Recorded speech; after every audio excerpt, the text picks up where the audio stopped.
কখনো আল্লাহ তাআলার কাছে রিজিক চাইবেন না। হযরত আলী রাদিয়াল্লাহু তাআলা আনহু বলেন, ইয়া রাসূলুল্লাহ, আল্লাহ তাআলার কাছে আমি রিজিক চাইব না, মানে খাবার বা বিভিন্ন রকমের অর্থ আমি আল্লাহ তাআলার কাছে চাইব না। বলো কেন?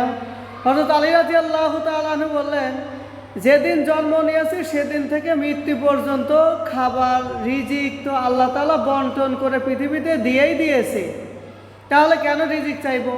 বরং আমি আল্লাহ তাআলার কাছে রিজিক না চেয়ে আল্লাহ তাআলা যে রিজিক দিয়েছে সেই রিজিক বৃদ্ধির জন্য দোয়া করব, যাতে আল্লাহ তাআলা আমার রিজিকটা বাড়ায় দেয়। রিজিক আমি চাইব না, রিজিকটা যেন বৃদ্ধি পায় সেই দোয়া আল্লাহ তাআলার কাছে করব।